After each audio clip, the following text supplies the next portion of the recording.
A hi viewers, welcome to our channel. నేను మీ Chandu.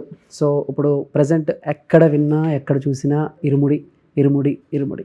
So ఆ vibe అలా ఉంది. అండ్ ఈరోజు నాతో డైరెక్టర్ శివనిర్వాణ గారు ఉన్నారు. సో ఆయనతో మాట్లాడేద్దాం. ఇరుముడి గురించే కాదు, అండ్ పర్సనల్గా నేను ఎప్పుడైనా కలిసినప్పుడు చిన్న చిన్న డౌట్స్ కూడా ఉన్నాయి, అవి కూడా క్లారిటీ చేసుకునే ప్రయత్నం అయితే చేద్దాం. So first of all Shiva గారు ఎలా ఉన్నారు? సో అంటే బేసిక్గా ఒక సినిమా స్టార్ట్ అయిన తర్వాత, అంటే ఈ క్వశ్చన్ అడిగే ముందు ఇంకోటి, ప్రజెంట్ ఏంటి మీ ఫీలింగ్ ఏంటి? సినిమా ఇంకా కొన్ని గంటల్లో రిలీజ్ అవుతుంది, వెరీ కామ్ అండ్ కంపోజ్డ్, అంతేనా? అంటే ప్రతి సినిమాకి అలాగే ఉంటారు? ప్రతి సినిమాకి అలాగే ఉంటుంది. అంటే ఒకసారి ప్రింట్ వెళ్ళే వరకు చాలా నర్వస్గా ఉంటాను. ఎడిటింగ్లోని ఫైనల్గా డీటెయిల్స్ మిక్సింగ్లో రికార్డింగ్ అంతా బాగా సెట్ అయిందా, అండ్ ఏదైనా సీజీ షాట్లు కరెక్ట్గా వస్తున్నాయా లేదా, టైం లైన్ అయిపోతూ ఉంటుంది. అప్పుడు చాలా టెన్షన్ పడతాను, వీళ్ళనంత బెస్ట్ చేయాలనుకుంటాను. ఒకసారి నా చేతి నుంచి క్యూబ్కి వెళ్ళిపోయిందంటే ఇంకా ఆలోచించను. ఓకే సార్, అంటే మామూలుగా ఇప్పుడు ప్రతి డైరెక్టర్ కూడా సినిమా హిట్ అవ్వాలనే చేస్తారు, కానీ కొన్ని సినిమాలు రిలీజ్ అయిన తర్వాత కొంచెం రిజల్ట్ అటు ఇటుగా ఉన్నా యాజ్ అ నెక్స్ట్ మూవ్, కానీ కొన్ని సినిమాలు రిలీజ్ అవ్వక ముందే ఏదో ఒక తెలియని ఒక పాజిటివ్ వైబ్ వచ్చి cinema cult, block buster, comeback అనే మనకి ఆ వర్డ్స్ వినపడుతూ ఉంటాయి. అవి విన్నప్పుడు లైక్ ఇంకొంచెం ఎక్కడో మిగతా సినిమాలతో కంపేర్ చేసుకుంటే ఆ భయం, ఆ టెన్షన్ ఇంకొంచెం క్యారీ చేయడానికి, ఇవన్నీ కొంచెం టెన్షన్, భయం, అందులో ఎక్స్పెక్టేషన్స్ కూడా చాలా, అంటే యాంటిసిపేషన్ అంతలా ఉన్నప్పుడు అండి డెఫినెట్గా ఆలోచన ఉంటుంది, అయ్యో ఇంతలా ఆడియన్స్ యాంటిసిపేట్ చేస్తున్నారు, ఆ కంటెంట్ మన సినిమాలో మ్యాచ్ అవుతామా అనే ప్రయత్నం మనం చేసినా చేయకపోయినా మైండ్ అనేది మనకి సిగ్నల్ ఇస్తూ ఉంటుంది కదా, అది ఎప్పుడు ఉంటుంది. కానీ ఏంటంటే మన దగ్గర కంటెంట్ ఏముంది, మనం కరెక్ట్గా తీసాము అని మనకు కాన్ఫిడెన్స్ ఉన్నప్పుడు అది ప్లస్ అవుతుంది కదా, పాజిటివ్ అవుతుంది కదా, అంత మంచి యాంటిసిపేషన్ పాజిటివ్గానే తీసుకుంటాం. ఓకే సార్, అంటే మామూలుగా ఒక సినిమా స్టార్ట్ చేసిన తర్వాత స్క్రిప్ట్ ఇవన్నీ అలా వెళ్ళిపోతూ ఉంటారు, కానీ బయట నుంచి వస్తున్న రెస్పాన్స్ కానీ లేకపోతే కొన్ని సిచ్యువేషన్స్ని బట్టి స్క్రిప్ట్లో కూడా చేంజెస్ అనేవి జరుగుతూ ఉంటాయి. అండ్ ఇరుముడి స్టార్ట్ అయిన దగ్గర నుంచి ఈ ఇరుముడి అనే టైటిల్ ఎప్పుడైతే బయటకు వచ్చిందో అప్పుడు ఫ్యాన్స్లో కూడా, ఫ్యాన్స్ అనే కాదు ఇండస్ట్రీ కానీ బయట అవుట్ ఆఫ్ ద పీపుల్స్ కానీ ఎక్స్పెక్టేషన్స్ చాలా పీక్స్లో ఉన్నాయి. ఇప్పుడు ఆ ఎక్స్పెక్టేషన్స్ దృష్టిలో పెట్టుకొని ఫస్ట్ మీరు రాసిన స్క్రిప్ట్ కంటే సో ఏమైనా మళ్ళీ స్క్రిప్ట్లో చేంజెస్ చేశారా? ఎందుకంటే ఎగ్జాంపుల్ ఓజీలో చూసుకుంటే కొన్ని, అలాగే జపాన్ వెర్షన్స్ అవన్నీ కొంచెం ఫ్యాన్స్ కోసం క్రియేట్ చేయడం ఇవన్నీ చేశారు కదా. సో అలా శివగారు ఏమన్నా ఇరుముడిలో ఈ ఎక్స్పెక్టేషన్స్ పెరిగిన తర్వాత ఏమైనా చేంజెస్ మీరు? ఏం చేయలేదు, ఏమి చేయలేదు. ఈ కథలు అయితే తీయాలనుకున్నాను, ఆయనకి ఏం చెప్పాను ఓకే అదే తీసాను. కాకపోతే ఏంటంటే ఎక్స్పెక్టేషన్ ఉన్నా లేకపోయినా, జనాలు యాంటిసిపేషన్లో ఉన్నా లేకపోయినా ప్రాసెస్లో భాగంగా చాలా మంచి విషయాలు జరుగుతూ ఉంటాయి. ఆర్టిస్టులు అందరూ వచ్చిన తర్వాత ఇంప్రూవైజేషన్స్ కానీ, ఒక సాంగ్ మనం ఒకలా ఉంటాం, లొకేషన్కి వెళ్ళిన తర్వాత ఇక్కడైతే ఇంకా బాగా వస్తుంది అనుకుంటాం, షార్ట్స్ చేంజ్ చేయొచ్చు, లేదంటే ఒక ప్రీ క్లైమాక్స్ సీన్ ఉంటుంది, దాన్ని ఇలా తీద్దాం అనుకున్నది ఇంకొంచెం అన్కన్వెన్షనల్గా తీద్దామని అప్పటికప్పుడు అనుకున్నది. అదొక కంటిన్యూస్ ప్రాసెస్ అనమాట. ఓకే, ఆ ప్రాసెస్ని చుట్టుపక్కల ఉన్న జనాల కోసం ఆ ప్రాసెస్ మారదు ఎప్పుడు కూడా. ప్రతి సినిమాకి ఒక ప్రాసెస్ ఉంటుంది, ఆ ప్రాసెస్ని నిజాయితీగా చేయడానికి ట్రై చేస్తాను అంతే. సో ఇరుముడిలో ఆ ప్రాసెస్ మీరు అనుకున్న ప్రాసెస్ చాలా ఆర్గానిక్గా జరిగింది ప్రాసెస్. అంతే, అంటే ఎక్కడ ఫర్ ద సేక్ ఆఫ్ అన్నట్టుగా ఏం చేయలేదు.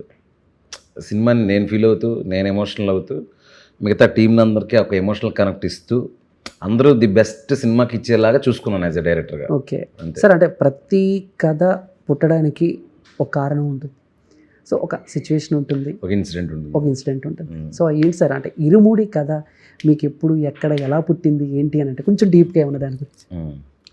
ఫస్ట్ యాక్చువల్గా ఖుషి కొంచెం light hearted, Kashmir back drop ఇలా అంతా చేశాను కదండి. ఖుషి ఏంటంటే డెలిబరేట్గానే ఒక నిన్ను కోరి మజిల్లాగా డీప్గా వెళ్ళకుండా ఎంటర్టైనింగ్గా తీయాలి ఫుల్గా అనుకున్నా. సో అది కొంచెం లైట్ హార్టెడ్ ఫిల్మ్ అయింది కదా. సో ఈసారి నెక్స్ట్ సినిమా మాత్రం చాలా డీప్గా తీయాలి, చాలా సిన్సియర్గా తీయాలి, సీరియస్గా తీద్దాము సినిమా అని, అదైతే ఫస్ట్ థాట్. అది నెక్స్ట్ సినిమా నాది సీరియస్ ఫిల్మ్ ఉండాలి, డీప్గా ఉండాలి అనేది. సో నా దగ్గర ఉన్న ఐడియాస్లో అలాంటి ఒక సీరియస్గా డ్రామాని వర్క్ చేసి దాన్ని జనాల ముందుకి బ్లాక్ బస్టర్గా తీసుకెళ్ళగలిగే కంటెంట్ నా దగ్గర ఏముందని ఆలోచించినప్పుడు ఈ ఐడియా ఉంది నా దగ్గర ఎప్పటి నుంచి. అంటే ఐడియా అంటే మొత్తం కథ కాదు.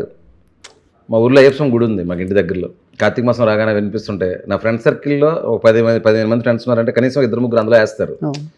సో సడన్గా వాళ్ళు అప్పుడు దాకా ఒకలా ఉంటారు, స్వామి వాళ్ళు అయిపోగానే భక్తి పడి పూజలు అవి అనుకుంటూ ఒకలా ఉంటారు కదా. మనకు రోజు తిరిగే ఫ్రెండే, రోజు తాగుతుంటాడు, తిరుగుతుంటాడు, మనతో ఉన్నాడే భక్తుడు అయిపోతాడు నెక్స్ట్ రోజు మార్నింగ్. ఏమన్నా స్వామి శరణం అని అంటారు. ఆ సడన్ రిఫ్ట్ ఉంటుంది, ఆ సడన్ రిఫ్ట్ అది చాలా ఇంట్రెస్టింగ్. సో అప్పుడు అనిపించింది నాకు, ఒక 41 రోజులు కూతురు కోసం దీక్షలో ఉన్న ఒక అతను మిగతా 2 రోజులు డ్రింక్ చేస్తే ఆ 41 days టైం లైన్లో ఒక స్క్రీన్ ప్లే ఉంటుంది, ఒక ఇంట్రెస్టింగ్ ఉంటుంది. మాల్లో ఉన్నప్పుడు ఏం జరిగింది, మాల్లో లేనప్పుడు ఏం జరిగింది, బ్యాక్ అండ్ ఫోర్త్ చాలా ఇంట్రెస్టింగ్ గ్రౌండ్ లాగా అనిపించింది అది. అలా అనుకున్నప్పుడు అతనికి ఎవరితో ఎమోషన్, ఒక కూతురు ఉంటే బాగుంటుంది. ఆ కూతురు చుట్టూ ఏంటి, ఒక కూతురు కాదు, ఒక 10 మంది కూతురులా పెడదాం. అతను ఒక వీక్నెస్ ఉన్నోడు ఆడపిల్లల కోసం నిలబడడం అనే పాయింట్లో ఒక ఒక రియలిస్టిక్ ఎనర్జీ ఉంది, ఒక ఎమోషనల్ ఎనర్జీ ఉంది. అలాంటి ఒక రియలిస్టిక్ ఎమోషనల్ ఎనర్జీ ఎవరైతే బాగుంటారు, రవితేజ గారు బాగుంటారు. అట్లా ఫామ్ అయింది. మీకు దొరికింది ఆన్సర్? దొరికింది. అంటే చాలా మందికి డౌట్ ఏంటంటే సార్, కొన్ని కథలు ఆ హీరో దగ్గరికి, ఈ హీరో దగ్గరికి, లేకపోతే ఒక డైరెక్టర్ ఈ హీరోని ఆ హీరోయిన్ అనుకుని రకరకాల రూమర్స్ ఉంటాయి, గాసిప్స్ ఉంటాయి. బట్ ఇరుముడి మీరు ఫిక్స్ అవ్వటం ఫస్ట్ చాయిస్ రవితేజ గారేనా, లేదా అసలు ఏ మీ మైండ్లో వేరే లెవెల్? ఏ హీరో అనుకోలేదండి. ఫస్ట్ కథ రాసుకుంటాను. కథ రాసుకున్న తర్వాత ఇప్పుడు మనం అనుకున్న హీరో మనకి వెంటనే ఇచ్చారు కదా. ఒక్కొక్క మనకి డైరెక్టర్గా మనం ఆ హీరోతో చేయాలి, ఈ హీరోతో ఎలా అనుకుంటామో, ఒక హీరోకి కూడా నెక్స్ట్ సినిమా నేను ఇలాంటి డైరెక్టర్ చేద్దాం, ఇలాంటి డైరెక్టర్ చేద్దాం అనుకుంటారు.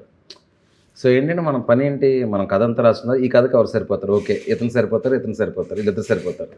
ఒకరి దగ్గరికి వెళ్తాం, ఆయన ఖాళీ లేకపోవచ్చు, వెళ్ళి నెక్స్ట్ ఇంకొకరి దగ్గరికి వెళ్తాం, వాళ్ళు చేయొచ్చు.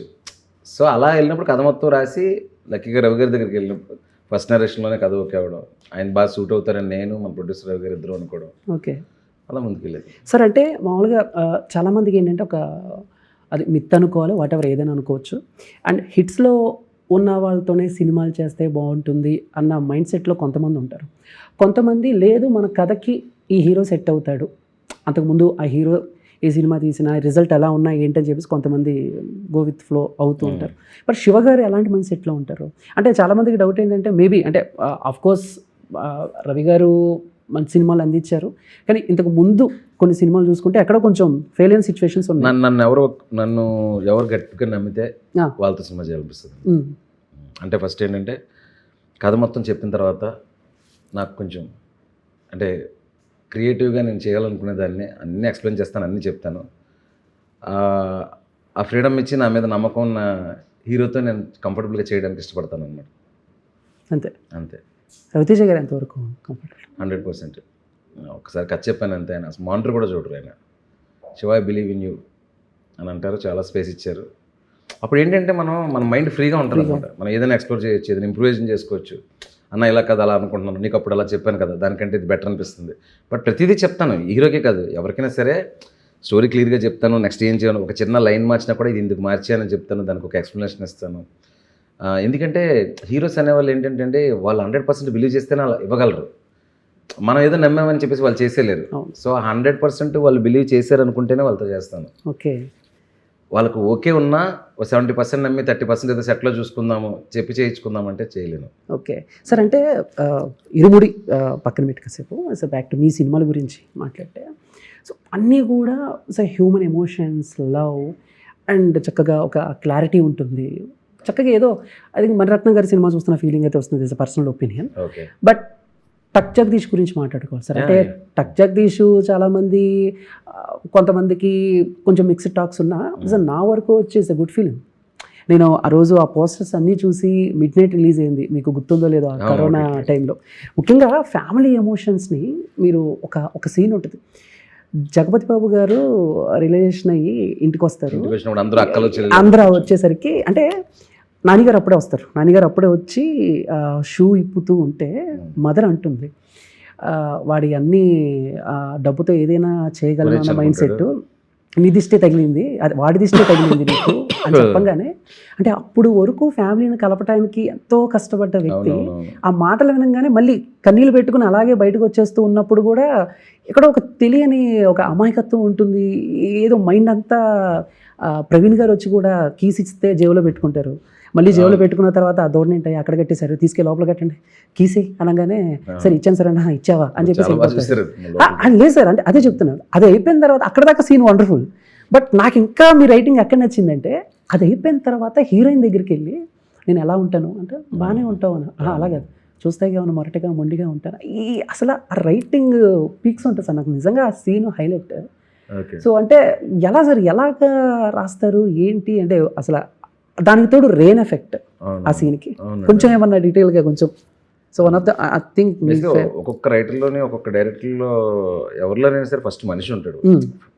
మీరు జర్నలిస్ట్గా ఉండక ముందు ఫస్ట్ మనిషి అవును కదా, అవును అలాగే నేను మనుషులైన తర్వాత భావోద్వేగాలు ఎమోషన్స్ మనకుంటాయి. అవును రైటర్స్కి ఎలా ఉంటుందంటే మన పర్సనల్ ఎమోషన్ రైటింగ్లో ట్రాన్స్లేట్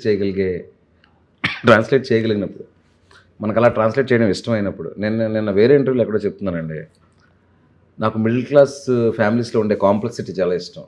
600 కోట్ల కోసం ఇద్దరు బిజినెస్ మ్యాన్లు కొట్టుకున్నారనే కథ కంటే ఆ, 60 రూపాయల కోసం ఇద్దరు అన్నదమ్ములు ఇంట్లో గొడవ పడ్డారు అనేది నాకు నచ్చుతుంది. సో ఐ ఆల్వేస్ ఎక్సైట్ సింపుల్గా ఉండే విషయాల్లో ఎక్సైట్ అవుతాను. ఇప్పుడు ఒక మిడిల్ క్లాస్ ఫ్యామిలీ ఉన్నారు, అప్పటికప్పుడే ఆనందపడతారు, అప్పటికప్పుడే గొడవలు పడతారు, నన్ను మళ్ళీ సరిగ్గా అర్థం కలిసిపోతారు. చేసుకుంటే బాగున్ను అని అనుకుంటారు. తమ్ముడు అంటే ఇష్టం, నేనంటే ఇష్టం లేదని అనిపిస్తుంది. మా అక్కని బాగా చూసుకుంటుంది, మా చెల్లిని బాగా చూసుకోవట్లేదు ఒకళ్ళు అనుకుంటారు. ఇట్లా చాలా వామ్త్ ఉంటుంది అందులో, ఒక బ్యూటిఫుల్ వరల్డ్ ఉంటుంది. అది నాకు పర్సనల్గా ఇష్టం కాబట్టి అవి ఆటోమేటిక్గా రిఫ్లెక్ట్ అవుతాయి. దానికోసం నేను ఆడియన్స్ని ఇప్పుడు అర్జెంట్గా ఏడిపించేయాలి అనేవి లైన్ రాసుకొని చేయను. బేసికల్గా నాలో ఉంది కాబట్టి వస్తుందేమో అది. పర్సనల్గా also very emotional person, okay రాసినప్పుడు ట్రాన్స్లేట్ అవుతుందేమో మరి. Okay sir. అంటే ఇంత కష్టపడి రైటింగ్ రాసినప్పుడు లైక్ అంటే మీరు అన్నట్టు ఖుషి కూడా ఎక్కడో ఫెయిల్ అయిందని కొంతమంది అంటూ ఉంటారు. అండ్ టక్ జగదీష్ కూడా మ్యాక్సిమం అంతే. కాకపోతే యాజ్ అ రిపీట్ వాల్యూ ఉన్న సినిమాలు అవి. టక్ జగదీష్ ఎప్పుడైనా సరదాగా కూర్చొని చూస్తే ఉంటుంది, ఖుషి కూడా అంతే.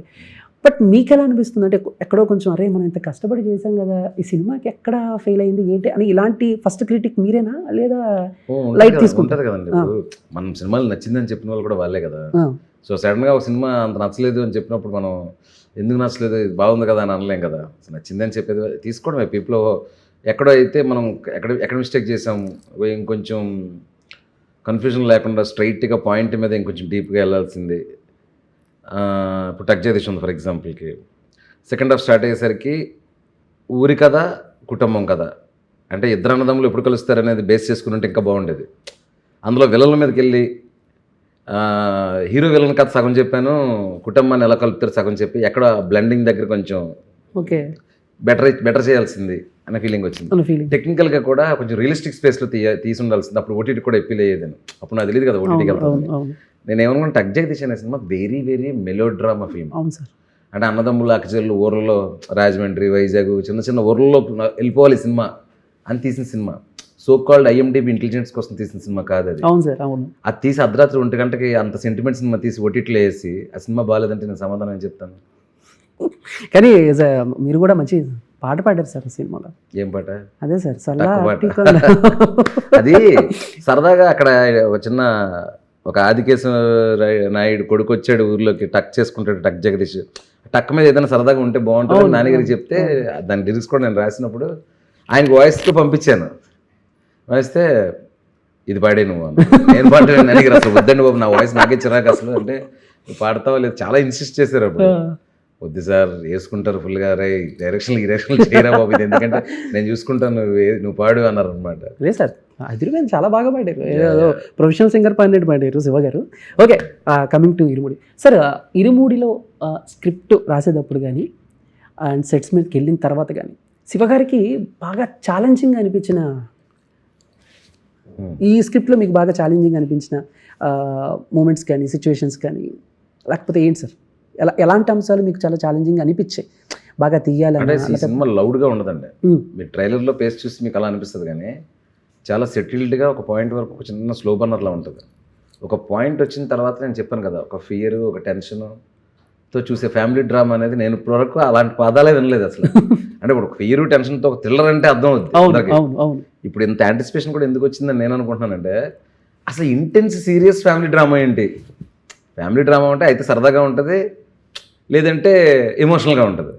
ఇంటెన్స్ టెన్షన్ ఫ్యామిలీ డ్రామా ఏంటి ఒక తెలుగులో? ఇదేదో చెప్తున్నా, దీని వెనకతలు ఏముందని ఒక ఇంట్రెస్ట్ మౌంట్ అయింది అనుకుంటున్నాను. అదే ట్రైలర్లో చెప్పడానికి ట్రై చేశాను. ఓకే సార్, అంటే అదే జరుగుతుంది. ఓకే అంటే సార్ ఇప్పుడు మామూలుగా యా సార్, అంటే ఇప్పుడు మాకు ట్రైలర్ చూస్తున్నప్పుడు కొన్ని ఛాలెంజింగ్ సీన్స్తో పాటు అసలు ఇక్కడ అలా డీల్ చేస్తారు డైరెక్టర్? ఛాలెంజింగ్ అని అన్నారు కదా మీరు. ఇప్పుడు ఇందులో డివోషనల్ లేయర్ ఉంది, అవును, ఒక ఎమోషనల్ లేయర్ ఉంది, ఒక క్రైమ్ లేయర్ ఉంది. ఆ 3 లేయర్లు నాకు ఒక క్యారెక్టర్ మీద అన్ని వర్కౌట్ అవ్వాలి కదా, ఒక క్యారెక్టర్ మీద. సో ఆ క్యారెక్టర్ని ఎంత సెటిల్డ్గా ఉంచాలి. ఇప్పుడు రెవెన్యూకి అసలు స్వామి మాలలో ఆ కల్చర్ ఏంటి అవన్నీ తెలియదు, ఎక్కువగా తెలియదు. ఓకే, సో అతను చేసే యాక్షన్ ముందు డైలాగులు చెప్పే విధానం చాలా రియలిస్టిక్ స్పేస్లోనే అతను రెగ్యులర్గా అంటే వేరే సినిమాలకు చెప్పిన టోన్ స్పేస్లో కాకుండా అన్న కొంచెం తగ్గించి చెప్దాము, అక్కడ తగ్గించి చెప్దాం, ఇక్కడ తగ్గించి చెప్దాం, ఈ డైలాగ్ ఇలా తీసుకుందాము అని దాని మీద నేను ఒక ఎక్సర్సైజ్ చేయడం అనేది ఒక ఛాలెంజ్ లాంటిది. ఆయన ఏదైనా చేసేస్తారు పర్ఫార్మెన్స్, కానీ దాన్ని ఎలా బ్రీఫ్ ఇవ్వాలి అనే దాంట్లో హోంవర్క్ చేస్తామండి. అంటే లైక్ ఇప్పుడు చాలామంది ఏంటంటే సార్, ఇప్పుడు నాకు ట్రైలర్ చూసినప్పుడు అంతా బాగానే ఉంది, బట్ పర్టికులర్గా ఒక సీన్ చూసినప్పుడు దీన్ని ఫుల్ సినిమాలో చూసినప్పుడు శివ గారు ఎంతవరకు డీల్ చేస్తారు అని ఒక చిన్న డౌట్ వచ్చింది. అదేంటంటే సో బేసిక్గా మాల్లో ఉన్నప్పుడు మనం ఎవరిని ఒక మాట అనకూడదు, చేసుకోకూడదు. కానీ ఆటోలో వెళ్తుంటే సంథింగ్ ఎవరో అటాక్ చేస్తున్నట్టు, రవితేజ గారు కత్తి ఇలా వస్తున్నట్టు మాల పట్టుకున్నట్టు ఉంది. మేబీ చాలామంది ఫ్యాన్స్ ఏమనుకుంటారంటే అబ్బో అయ్యప్ప మాల్లో ఫైట్ ఇరగ తీసేస్తారని అనుకుంటారు. కానీ బట్ మీరు దాన్ని ఎలా డీల్ చేశారు అండ్ స్క్రీన్ మీద మేము ఎలా చూడబోతున్నాం పర్టికులర్గా, అంటే కొట్టకుండా సో ఆ సీన్ ఎలాగా? ఇప్పుడు మీరు ఎందుకు వచ్చింది ఇంట్రెస్ట్ సిచ్యువేషన్ వల్లే కదా, అది అప్పుడు థియేటర్లో చూడాలి. అంతేనంటారా? సరే, అంటే లైక్ ఇందాక మనం మాట్లాడుకున్నట్టు అండ్ ఫస్ట్ నుంచి కూడా సార్, అంటే పోస్టర్స్ చూసినా ఏం చూసినా ఒక మిడిల్ క్లాస్ మీరు అన్నట్టు రవితేజ గారు ప్రతి ఒక్కరికి కూడా చాలా ఓన్గా అయ్యారు. ప్రతిదీ అబ్జర్వ్ చేస్తే ఆటో మీద స్వామి శరణం అయ్యప్ప దగ్గర నుంచి మణికంఠ అనే కూతురి పేరు మణికంఠ అనేంత వరకు. సో అంటే ఒక క్యారెక్టర్ని మనం రాసుకున్నప్పుడు డిజైన్ చేసేటప్పుడు బాగానే ఉంటుంది సార్. అది హీరో గారికి చెప్పి ఒప్పించి దాన్ని స్క్రీన్ మీద తీసుకొచ్చేసరికి కొంచెం ఎక్కడో కొన్ని చేంజెస్ ఆయన బాడీ లాంగ్వేజ్కి తగ్గట్టు, ఆయనకి ఇష్టం ఉన్నట్టు కొన్ని మనం మార్చుకోవాలి, లేకపోతే ఆయనకి ఇష్టం తగ్గట్టు మార్చుకోవాలి. కానీ ఈ కాస్ట్యూమ్స్ కానీ లేకపోతే మొత్తం బాడీ లాంగ్వేజ్ మొత్తం ఎలా సార్, ఎలా సెట్ చేశారు ఏంటి? నేను ఒక క్యారెక్టర్ని చూశానండి, ఆ క్యారెక్టర్కి ఏ కాస్ట్యూమ్స్ బాగుంటాయి అనుకున్నా అవి ఇచ్చేనే వేసుకున్నారు. అంతేనా? ఆ క్యారెక్టర్ ఎలా బిహేవ్ చేస్తే బాగుంటుందో చెప్పినా చేస్తారు. ఓకే, ఆయన చాలా తొందరగా క్యాచ్ చేస్తారు. పెద్ద హోంవర్క్ కూడా ఉండదు ఆయనకి. మనం ఏమనుకుంటామంటే ఈ సినిమాలో పర్ఫార్మెన్స్ చూస్తే ఎంత హోంవర్క్ చేశారు, హీరో గారు ఎంత కష్టపడ్డారు అని ఉంటుంది. అప్పుడే అలా నవ్వుకుంటూ ఏదో మాడుతూ ఫ్రెండ్స్తో రాజీవ్ ఘోష్ వీళ్ళంతా జోకులు వేస్తూ మాడుతుంటారు. Peak emotional scene. ఓకే, అలా వచ్చి అబ్బాయి ఏంటి నెక్స్ట్ అంటారు. యాక్షన్ అనగా బొమ్మని వస్తుంది అంత క్యారెక్టర్. ఇంకా అది రవి గారికి ఉన్న ప్రత్యేకత. ఓకే, అయ్యో అసలు ఓన్లీ యాక్షన్కి కట్టకి మధ్యలో నేను ఆర్టిస్ట్ని అబ్బాయి అవతల నన్ను కదలొద్దు అంటారు. సార్ అంటే మీరు సెట్లో ఎలాంటి రూల్స్ అని పెట్టుకున్నారు సార్? ఎందుకంటే సో ఇలాంటి డివోషనల్ సినిమాలు చేసేటప్పుడు కొన్ని రూల్స్ అండ్ రెగ్యులేషన్స్ ఉంటాయి. నాన్ వెజ్ అని, చెప్పులు వేసుకోకూడదని, ఇలాంటివి ఏమైనా ఫాలో అయ్యారు? ఈ సీన్లు ఉండేటప్పుడు నాన్ వెజ్ పెట్టేవాళ్ళం కాదు ప్రొడక్షన్లో. అసలు మాల సీన్లు ఉండేటప్పుడు నాన్ వెజ్ పెట్టేవాళ్ళం కాదు. గుళ్ళో సీన్లు కాబట్టి చెప్పులు ఎక్కడ దూరంగా అందరూ వదిలేసేవాళ్ళు. అంత హారతులు అసలు ఫస్ట్ ఎవరికి తినబుద్ధి కూడా కాదు, గుళ్ళోకి వెళ్ళబుద్ధి కూడా కాదు. సెట్ అయినా కూడా, అంటే సెట్ అంటే ఐ మీన్ గుడి బయట మెట్ల మీద సీన్లు చేసేవాళ్ళం. ఏమవుతుందంటే ఆ కర్పూరం, ఆ సాంబ్రాని, అందరూ అయ్యప్ప దీనిలోని ఆ బ్యాక్ లైట్, ఆ డివైన్ ఫీలింగ్. అసలు మీరు షూటింగ్ చూస్తుంటే ఒక వైబ్రేషన్ వచ్చేది షూటింగ్లో, అంటే అట్మాస్ఫియర్ మీకు. ఓకే, ఎందుకంటే ఇప్పుడు కట్టుకట్టు సాంగ్ ఉంది, దగ్గర ఒక 120-130 మంది స్వాములు ఆ రిథమ్కి తగినట్టు డ్యాన్స్ చేస్తూ, ఆ ముందు ఆ స్మోక్, ఆ గురుస్వామి ఈ అందరూ డ్యాన్స్ చేస్తుంటే ఒక వైబ్ వచ్చేసేది మాకు. అంటే దీక్షలో ఉన్నామా మనం అందరం కలిసి అనే ఫీలింగ్ వచ్చేది. అంతమంది స్వాములు, అఫ్కోర్స్ క్యాస్టింగ్ అనుకోండి, బట్టలే వేసుకుంటారు అనుకోండి. లక్కీగా అందులో సగం మంది స్వాములు ఉండేవారు, ఇది ఒరిజినల్ స్వాములు, తెలిసిన వాళ్ళు. వాళ్ళ మధ్యలో వచ్చి సార్ కొంచెం ఆ మంత్రం కొంచెం ముందు చెప్తే బాగుంటుంది సార్, ఈ మంత్రం తర్వాత ప్రతి ఒక్కరితో మాట్లాడేవాడిని. ఓకే, వెనక్కి చెప్తే బాగుంటుంది, హీరో గారు అలా తిరిగితే బాగుంటుంది, ఇలా తిరిగితే బాగుంటుంది, ఇలా. సార్ లాస్ట్ క్వశ్చన్ సార్, ఇరుముడి నుంచి మీ రైటింగ్ స్టైల్ ఏమైనా చేంజెస్ వచ్చాయా? ఏం లేదు సార్, ఏం లేదు. అంటే ఒక్కొక్కసారి మనకి దొరికిన కంటెంట్ బట్టే మన రైటింగ్ మారుతుందండి. అర్జెంట్గా జనవరి 15 నుంచి మన రైటింగ్ మార్చాలి అంటే ఎక్కడో ఒక థాట్ ప్రాసెస్ అనేది ఒకటి ఉంటుంది. ఏముండదండి, భగవంతుడు మనకి ఏదో ఇచ్చాడు అది చేసుకుంటూ వెళ్ళిపోవడం. అది ఒక్కొక్కసారి విపరీతంగా నచ్చుతుంది, ఒక్కొక్కసారి సగమే నచ్చుతుంది, ఒక్కొక్కసారి నచ్చదు. All about destiny. Anyway, thank you so much, sir. Congratulations. All the best for you. Thank you so much. Thank you.